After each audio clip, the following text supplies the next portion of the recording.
Olá pessoal, eu sou Edgar Medina e trabalho na Inda Innovations.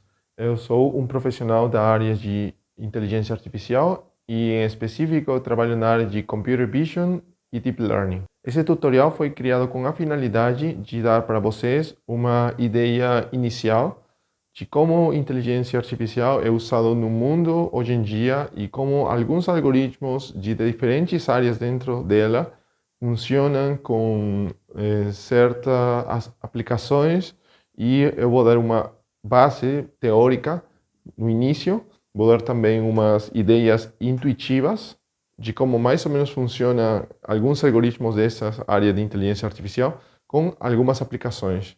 Eu também quero fazer um ênfase em que tudo que vai ser falado nesse tutorial não é completamente preciso e não está seguindo um rigor científico muito grande, para assim conseguir explicar todo o conteúdo de um jeito um pouco mais simples e seja mais intuitivo para vocês entenderem. Mas também vamos fornecer uma bibliografia em caso vocês queiram aprofundar mais nestes tópicos. O conteúdo dessa primeira parte desse tutorial é basicamente uma introdução do que é inteligência artificial, como funciona a parte de ciência e dados, e mais ou menos explicando as diferenças de cada um e que linguagem de programação utiliza ou são utilizados em cada um destes. E também vou fazer uma comparação mais particular sobre a parte de redes neurais em termos bem gerais entre uma rede neural biológica e uma rede neural artificial. Então, como um todo, a área de inteligência artificial é uma área bem teórica, mas ela compreende também outras áreas que estão ligadas a essa área principal.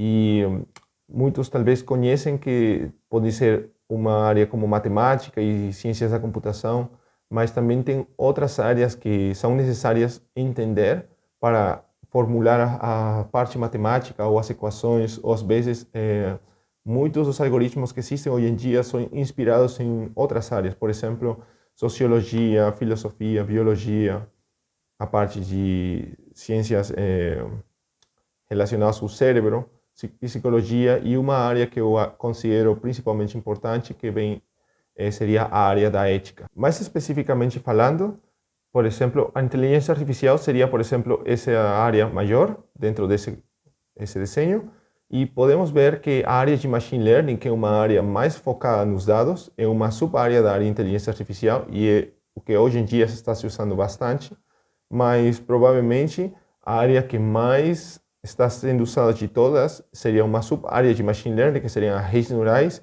e em particular as redes neurais profundas, que seriam uma sub-área dentro de Machine Learning e também que contém as redes neurais em si. Também podemos ver que a área de Big Data e Data Science, que são outros dois nomes bem conhecidos no mercado ou na indústria 4.0, elas não são exatamente áreas que pertencem à área de inteligência artificial, senão que são complementares ou são, digamos, em parte prática, no conceito, seriam dois profissionais diferentes. Um que faz uma análise de dados e deixa os dados prontos para que um trabalhador, pesquisador profissional da área de inteligência artificial possa processar esses dados e fornecer algumas respostas. Então, os trabalhos são complementários, assim como também a área de Big Data. Tem uma pessoa especializada nessa área que está separada da área de Data Science, mas contém relação entre elas, assim como também contém relação com a área de inteligência artificial. Agora, entrando mais em detalhe, o que seria um profissional de Data Science? Poderíamos dizer que esse profissional trabalha única e exclusivamente com dados. Se existem problemas na indústria, digamos um problema X, existem em geral duas formas de resolver esse problema. Existe a parte de rules-based, ou os sistemas de lógica baseados em regras, como sistemas de lógica difusa ou sistemas especialistas. Ou também existe a outra linha que é baseada que a partir de dados eu possa inferir uma determinada solução. Agora, dentro da parte de trabalhar com dados, existem algumas linguagens de programação que são principalmente mais usadas. Em particular, eu utilizo Python, C++ e um pouco de Java. Mas também existem outras linguagens como R, MATLAB e mais outras linguagens que não são tão populares, mas também são muito eficientes para resolver esses problemas de trabalhar com dados. E dependendo do mercado, dependendo da área de ação, geralmente pode mudar um pouco essas linguagens a ser utilizadas, mas em princípio Python e C++ seriam digamos, os líderes dentro dessa área de uso de dados ou processamento massivo de dados. Mais um detalhe que seria a divisão entre a parte de Data Science comparada com as outras áreas de Machine Learning ou a parte de inteligência artificial seria que a parte de Data Science trabalha na parte de organização dos dados, eles fazem a coleção dos dados, a limpeza, a transformação, também fazem a validação e uma parte importante que seria a análise dos dados. Tudo isso em conjunto seria basicamente que a partir de uma estrutura randômica de dados, de números arbitrários numa nuvem ou num pendrive, digamos, no pior dos casos, podemos obter uma tabela de Excel bem organizada e extremadamente eficiente em estrutura, e todo esse fluxo no meio seria feito pelo cientista de dados. Então, a partir de uma nuvem de dados bem genérica, é possível extrair estatísticas, diagramas e explicação de como que esses dados se comportam nesse ambiente ou nesse problema em específico. Agora, mais ou menos para dar uma ideia de como esse pipeline, o fluxo completo, funcionaria, seria assim: temos um conjunto de dados na nuvem ou alguma base de dados talvez meio arbitrária, e quando tentamos ler esses dados poderiam conter, digamos, textos, números, imagens, e tudo poderia estar meio bagunçado, poderia estar totalmente randômico. Poderiam faltar informação, poderia ter informação errada, digamos, uma informação que não faz sentido, ou poderíamos ter que algumas colunas, digamos, um Excel, poderia ter mais informação e outras ter menos informação. E como é que nós poderíamos resolver isso? Aí que existe um fluxo, um conjunto de passos que serão explicados nos seguintes vídeos, que, digamos, fazem uma limpeza dos dados, extraem informação útil e fica uma estrutura muito mais organizada. Digamos, uma estrutura que diga tempo, por exemplo, uma tabela que diga o tempo para baixo, e aqui seriam, digamos, sensores de temperaturas, sensores de diferentes tipos, para um caso simples. O que aconteceria se agora, digamos, uma tabela não é possível de entender? Uma pessoa não pode ver uma tabela e dizer, está acontecendo uma coisa aí. Geralmente nós, os humanos, a partir de um gráfico, entendemos muito melhor do que uma tabela com muitos números arbitrários. Então, podemos fazer um diagrama a partir dos dados e podemos ver que existiria um gráfico de tempo versus temperatura, digamos, em centígrados. E aqui observar talvez que existe um comportamento de subida, mas também existem, digamos, anomalias, coisas que não deveriam existir.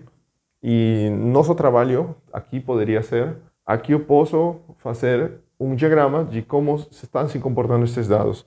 Mas, em princípio, o trabalho cientista de dados acaba aqui. Dizer, ok, esse comportamento dos meus dados, aqui eu tenho anomalias, mas eu posso retirar simplesmente. Se os dados não fossem importantes, digamos, são anomalias e posso tirar, mas se o cliente ou a pessoa que está querendo contratar um serviço de detecção dessas anomalias, então o cientista de dados não vai ter que remover, senão organizar essa tabela de uma forma que essas anomalias fiquem compreensíveis para a seguinte fase, que é passar pelo bloco de Machine Learning. Então, eu poderia colocar aqui o bloco de cientista de dados, Data Science. Aqui temos os dados, mas os dados estão em modo bagunçado. Aqui teriam dados estruturados. Aqui estariam estruturados e entrariam no bloco de Machine Learning, e com isso poderíamos dar uma predição, tomar determinadas ações. Aí poderiam ter um monte de aplicações, um monte de soluções, dependendo dos problemas dos clientes. Então, é importante que as pessoas entendam que existe uma divisão entre a parte de ciência de dados e a parte de um engenheiro de Machine Learning. As duas partes trabalham em conjunto e dificilmente vai ser que uma pessoa diga que a outra área não é útil, porque as duas são importantes, as duas são muito úteis. Às vezes acontece que a pessoa tem conhecimento das duas áreas também, ou uma se especializa mais em uma área, outra se especializa mais em outra área, mas em princípio essas são duas áreas muito grandes e são bem separadas entre si.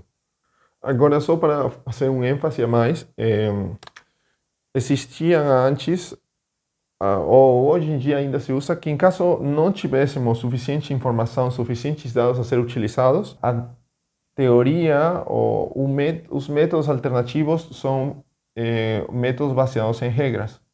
que a vantagem deles é que realmente não precisam de ser treinados, não precisam de treinamento, não precisam de validação, não precisam dessa caixa de machine learning, mas eles teriam que fazer uma metodologia de modelar tudo por regras até resolver o problema que está sendo analisado.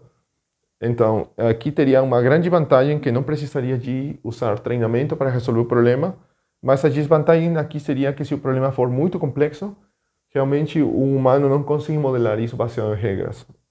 Assim como também, se não tivéssemos os dados suficientes para trabalhar com um modelo de machine learning, pelo menos os algoritmos de hoje em dia, aconteceria que o modelo não trabalharia de um jeito certo por diferentes problemas que existem com trabalhar com pouca informação, que vão ser explicados mais na frente, que seriam como o viés de conhecimento ou a variância dos dados. Ao longo do tutorial, vamos nos focar um vídeo especificamente para o primeiro bloco, mas vamos nos focar mais no segundo bloco, que é na área de Machine Learning. Aqui dentro dessa área existem realmente muitos algoritmos diferentes que não daria para mencionar todos num tutorial. Então estamos nos baseando somente nas técnicas de redes neurais e principalmente as redes neurais profundas com as aplicações que elas trazem consigo. Agora, poderíamos ver como qualquer algoritmo de Machine Learning como um algoritmo de otimização. Se nós temos um problema, digamos, como esse de detecção de anomalias em um sensor de temperatura, poderíamos dizer, eu quero encontrar uma solução que minimize o erro nesse diagrama de comportamentos. Digamos, cada vez que eu encontre uma anomalia, eu quero saber quanto que é esse erro. Então, o algoritmo vai tentar encontrar essa anomalia cada vez que aconteça, e aí o algoritmo vai tentar resolver esse problema, talvez minimizando os picos, ou talvez dizendo que ao longo do tempo é um problema de uma máquina e poderia ser uma coisa assim como é o momento de levar essa máquina à manutenção, ou é o momento de fazer X tarefa. Então, esse algoritmo basicamente está resolvendo um problema de otimização. E a partir de agora, qualquer algoritmo de inteligência artificial ou de machine learning poderia ser visto como um algoritmo de otimização que está resolvendo um problema que está em relação de otimização, porque sempre vai minimizar um erro que está dado por uma determinada equação matemática. Agora, entrando um pouco mais em detalhes em como essas redes neurais funcionam, aqui eu faço uma comparação simples, por que as redes neurais existem. Esse de cima é uma rede neural biológica e os algoritmos que existem hoje em dia se inspiraram nessa rede neural biológica, mas tem uma variação que vira ela diferente do comportamento real. Que, por exemplo, um modelo biológico funciona por picos elétricos, enquanto um modelo perceptron matemático, ele vira, numericamente falando, seria uma suma ponderada. Seriam as entradas multiplicadas pelos parâmetros, que cada flecha aqui seria um parâmetro, e seria a suma dessa multiplicação de cada um deles, e finalmente se aplica uma função matemática que dá uma saída. Então, para as pessoas que têm um pouco mais de conhecimentos de matemática, esta função matemática poderia ser não linear, e se fosse não linear, esse neurônio se comportaria como um mapeador não linear para qualquer entrada. E se nós tivéssemos um conjunto de redes neurais empilados por camadas, o que aconteceria seria que cada vez teríamos transformações lineares cada vez mais complexas, fazendo assim que a entrada seja mapeada numa saída bem complexa, diferente da entrada. Seria uma questão matemática interessante ser avaliada, talvez, no material adicional. Uhum. Okay.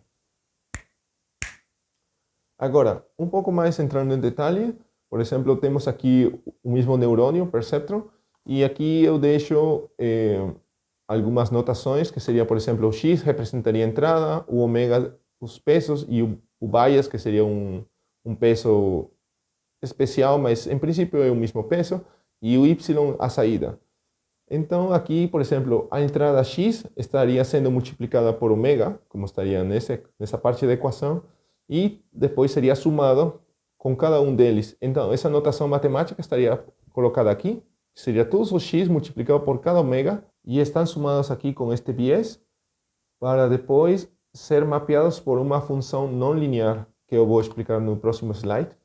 E também poderíamos dizer, só um comentário, que esses pesos, em algumas bibliografias, eles chamam de parâmetros. E esses parâmetros são os que são treinados dentro da rede neural. Então, por exemplo, poderiam ver que se esses parâmetros que estão aqui, todos eles, que estão sendo multiplicados por cada entrada, são treinados, significa que eles mudam. E as redes neurais podem conter milhões ou bilhões de parâmetros, dependendo do problema ou dependendo da complexidade da rede neural. Ok, agora, algumas das funções não lineares que existem, por exemplo, as mais comuns são essas três aqui, seriam sigmoide, tangente hiperbólica e ReLU, por exemplo, seria o comportamento matemático delas, né? E existem outras variantes que já são um pouco mais científicas, mas também são bem utilizadas hoje em dia. E, na verdade, muitas destas funções matemáticas são usadas em cenários de detecção de rosto, ou detecção de pessoa, tracking, muitos outros algoritmos. Agora, todas essas variações que estão na direita descendem diretamente do ReLU. Essa daqui foi, digamos, a primeira função matemática que apareceu junto com Deep Learning, e essas outras, em contraste, são mais antigas e vêm dos anos 1990, digamos, mas hoje em dia também são bem usadas. Então, só para dar uma representação um pouco mais interessante, eu coloquei valores naqueles pesos e nas entradas para ver como seria a saída dessa rede neural. Por exemplo, eu mencionei que as entradas são multiplicadas pelos pesos, então seria 3 vezes 1, como está aqui, 4 vezes 0, e o seguinte seria 1 vezes 2.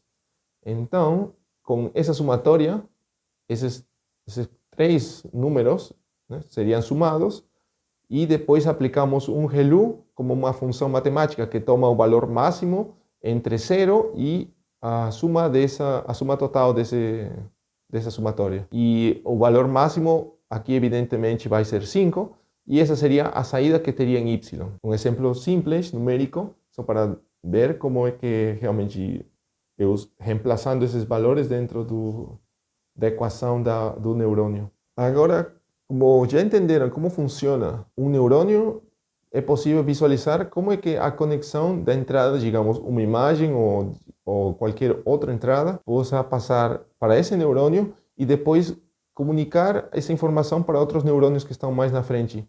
Imagine que cada cabo aqui, cada fio, seria um parâmetro ou um peso. Então, esse peso, parâmetro, começaria a multiplicar as entradas e passar para a seguinte camada, que seria, por exemplo, essa camada escondida, daí passaria para a seguinte camada escondida, talvez, e daí finalmente chega na camada de saída. E essa camada de saída poderia dar um resultado do tipo é um cachorro ou é um gato, para um problema simples de classificação de cachorros e gatos. Agora, observem também que a entrada passa diretamente por uma camada, ou seja, a entrada se espalha pela camada input, okay? Daí se espalha pela camada escondida, que seria a camada do meio, e por último chegaria essa camada, mas chega todos na mesma vez. Ele é processado por lote, digamos, essa informação. Só para entrar, digamos, um pouco mais em detalhes, se temos uma rede neural um pouco maior dentro da área de visão computacional, temos umas certas estruturas que fazem isso por nós um pouco melhor, e poderia se perguntar, quem realmente está aprendendo uma rede neural? Poderíamos dizer que ela está aprendendo a detectar pessoas porque encontrou que o olho, a nariz, a boca, o cabelo. Como poderíamos dizer que a rede neural realmente está aprendendo essa informação, esses parâmetros, de forma correta para encontrar que pessoa está sendo ingressada pela rede neural?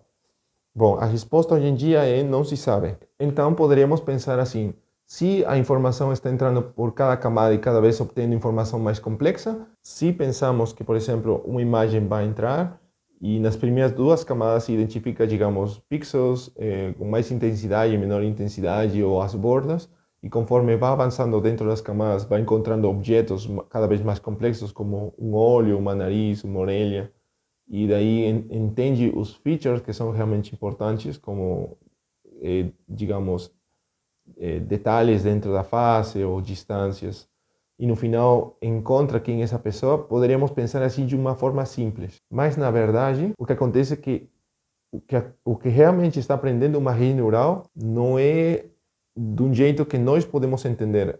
Ela entende a informação de um jeito diferente e não é que a inteligência realmente sabe o que é uma nariz, um olho, uma boca. Não, não acontece isso.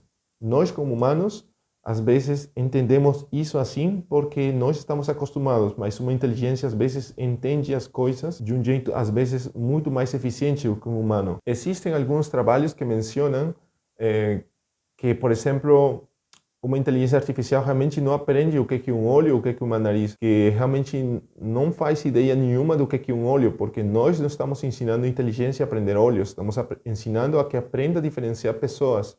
E um olho, digamos, poderia estar no meio, mas não é uma coisa que deva aprender para realmente encontrar que pessoa é que pessoa. Se nós temos uma base de dados de 6 pessoas, digamos, essas 6 pessoas talvez poderia ser fácil de reconhecer pela distância entre os olhos e não saber exatamente o que é um olho, senão simplesmente encontrou 2 pontos bem pretos que estão acima da nariz, na parte superior da imagem, e dizer a distância é X, do outro é Y e do outro é A, B e C, digamos. Então, eles seriam diferentes somente pela distância dos olhos. Ou também poderia ser distância dos olhos até a nariz ou distância dos olhos até a boca. Agora, por exemplo, se temos essa base de pessoas aqui e está sendo inserida, poderíamos dizer, ok, a rede neural aprendeu a diferenciar pelo distanciamento entre os olhos com as orelhas, o nariz e a boca, diferentes padrões, digamos, que nós como humanos não fazemos ou fazemos às vezes intuitivamente e não percebemos que a gente faz isso. Agora, digamos que essa inteligência, ok, aprendeu a encontrar a distância entre diferentes partes da face.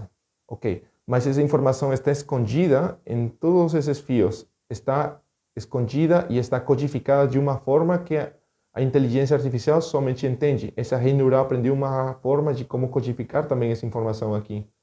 E existem métodos que estão sendo atualmente em pesquisa de entender o que realmente a inteligência está aprendendo. Porque, digamos, essa distância entre os olhos, ok, é o feature mais importante de todos, mas aonde que está?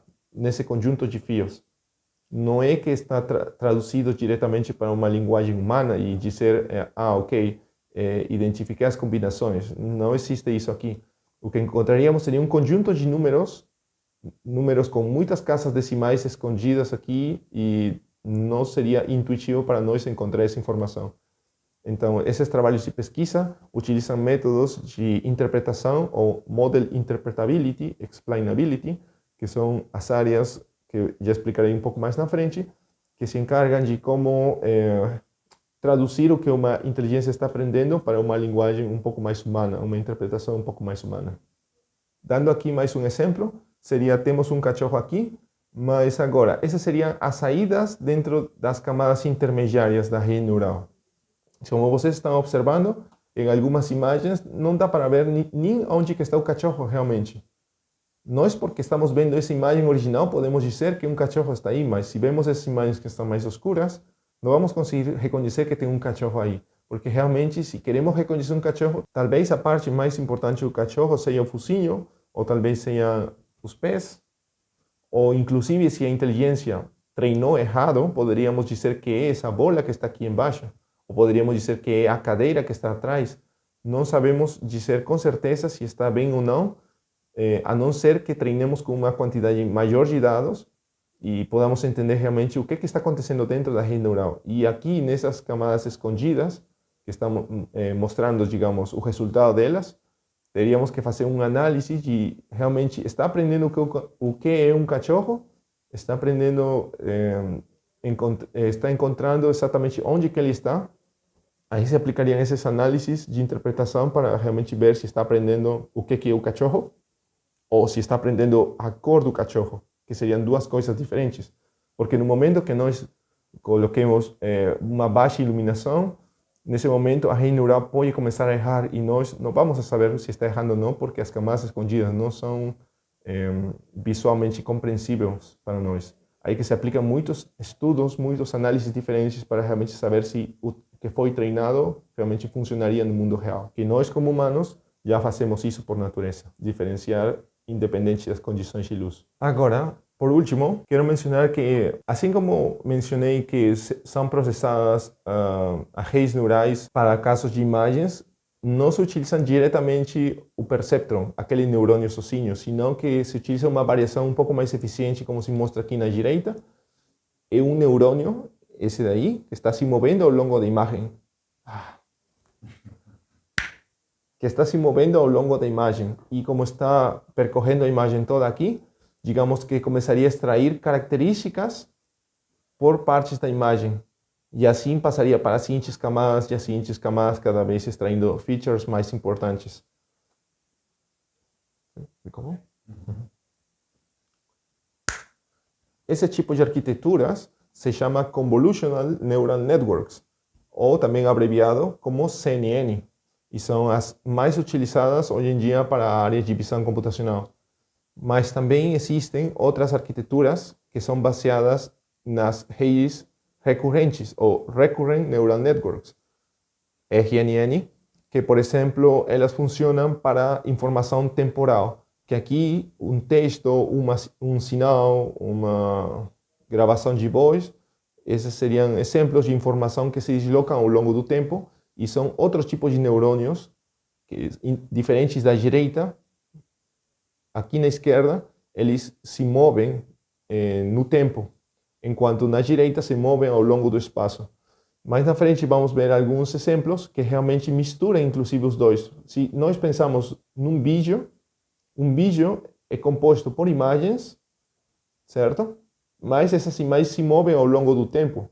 E para resolver esse problema, combinamos as ideias das redes convolucionais com as redes recorrentes, porque seria uma informação espacial que se desloca ao longo do tempo. Como vocês perceberam, talvez, eu falei muito sobre imagens, processamentos de vídeo, porque principalmente minha área de ação é a área onde eu mais trabalho, mas também existem outras áreas como Natural Language Processing, que é o processamento de texto, processamento de voz, também processamento de múltiplos sensores. Tem muitos tipos de dados, muitos tipos de informações que utilizam outros tipos de redes neurais, outros tipos de arquiteturas. E como agora só foi uma introdução, ao longo dos próximos vídeos eu vou dar mais exemplos e mais detalhes sobre esse tipo de algoritmos. Então nos vemos nos nossos próximos vídeos.